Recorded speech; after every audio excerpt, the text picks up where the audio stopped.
on this day that this young man was kidnapped, October 7th, 2023, I was taken back to a day when I stood on a road called Zamzama Boulevard in Karachi, Pakistan. And that day for me was January 23rd, 2002. I was a Muslim, born in India, raised in the foothills of West Virginia. My father helped to build the mosque in Morgantown, but I wasn't allowed to enter because the mosque leaders had imported into our little mosque the interpretation of Islam that the Saudi government was sending into the world in competition with the Islamic Republic of Iran. That was my childhood. So it was a childhood where on Friday nights I was not allowed to go to the mosque with my father, and I wasn't allowed to go to the high school dance with my classmates because being a good Muslim girl, I wasn't allowed to dance. Only in 6th grade did I insist, and my mother let me sign the permission slip to let me learn to square dance with a boy named David Stitzel. Yes, David Stitzel. His mother across town was building the Women's Studies Department at West Virginia University. And I was a product then, as I stood on Zamzama Boulevard, of that feminism of my youth that sent our daughters to work with parents, that brought equal pay into our workplace. This young person who came to America with knowing not a word of English became a reporter for the Wall Street Journal at the age of 23. That was the remarkable journey of an immigrant family in the West. My story could have been a lot different because my father also got a job offer in Muammar Gaddafi's Libya. So I would either be dead today or in jail somewhere.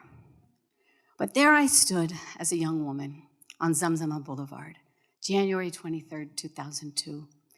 I want you to go in your mind to that place because as I have been hearing these inspiring soulmates speak, I didn't know them that day.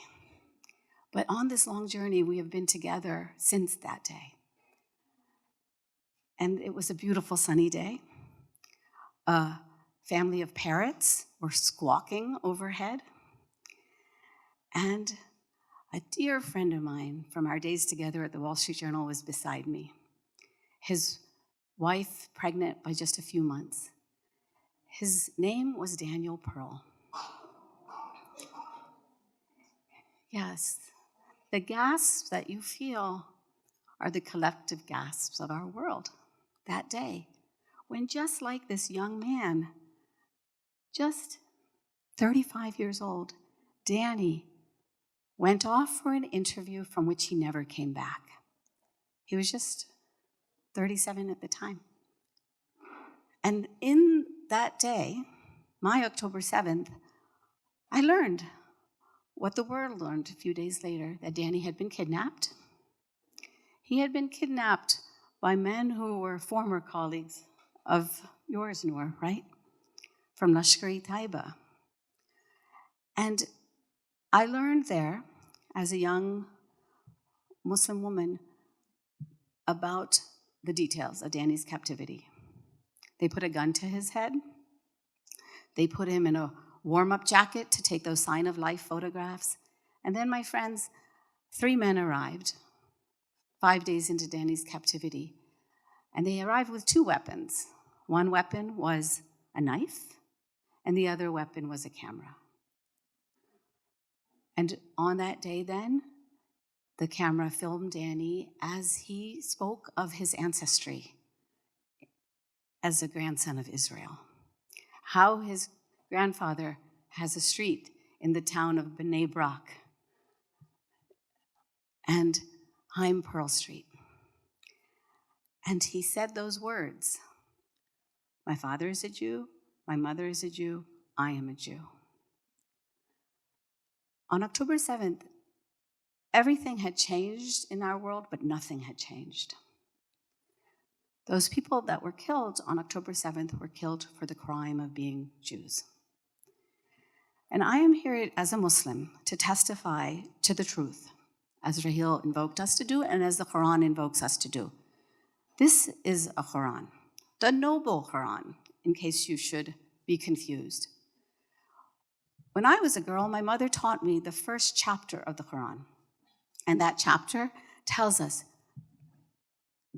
to go on the straight path, right? We all know this. And our mothers are the ones who taught us. Guide us on the straight path, accept the path, and not the path of those who have gone astray. Very simple. But this Quran, exported to the world from the government of Saudi Arabia, says, guide us to the straight way, the way of those on whom you have bestowed your grace, and then, in parentheses, it adds, not the way of those who have earned your anger, and it says, such as the Jews. It adds these words into the divine word, nor of those who went astray, such as the Christians. So into the text, they have made divinely ordained this hate of those who are human and exist beside us. And it was that hate that was used to then slay Danny. And I will take you into that compound. And in that compound, those three men washed the floor of Danny's blood. And then what did they do? They laid their prayer rugs. Because as Noor said, they used religion. And we are, as Muslims, here to testify that this is not the Islam that we accept. They laid their prayer rugs in the direction of Mecca because they believed they had sanction from the heavens. And that is the echo of Allahu Akbar that we heard from October 7th. And why is it that they believed that they had a right to the bodies of the young Jewish women that they took? We have a chapter, Al-Mu'minun, the believers. And in it, it says that a believer is a person who pays their zakat, their charity, and a person who guards their chastity, a man, except from his wife, so he can have sex with his wife. And then it says, and the captives that their right hand possesses. So in the Quran is a sanction that these militants have used to justify their violence against women. It is the same hijacking of society that happens by tyrants using religion. And these are words and these are interpretations that we must send into the dark ages from where they came, right?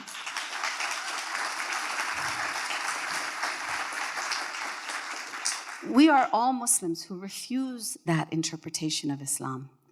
But what we face as this poster was being removed is this reality, that there is a network that is using these interpretations and the politics to put forward this message, from the river to the sea, Palestine will be free.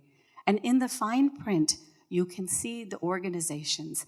This one is the U.S. Palestinian Community Network that represents those in our Muslim community that are using religion and politics to destroy the state of Israel. I bring you this sign literally from the streets of Washington, D.C., where I stood among these protesters, and what was I wearing? My IDF hoodie. Yeah.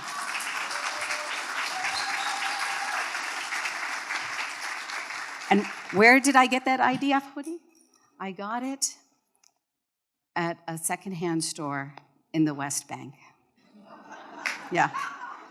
And who are they working with? This is another sign. What does it say at the bottom? The Party for Socialism and Liberation. We cannot close our eyes to the truth. The truth, as it's exploited from the divine words that are used, from politics, from theology and religion. And this is the sign that we all hold together, because we recognize that Israel was the victim. These young women are the victims.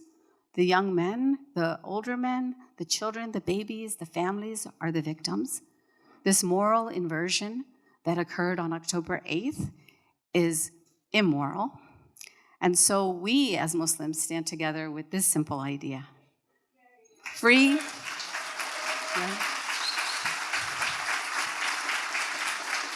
Palestine from Hamas, and free our world from extremism, so that we can all live in love and friendship and freedom. Thank you.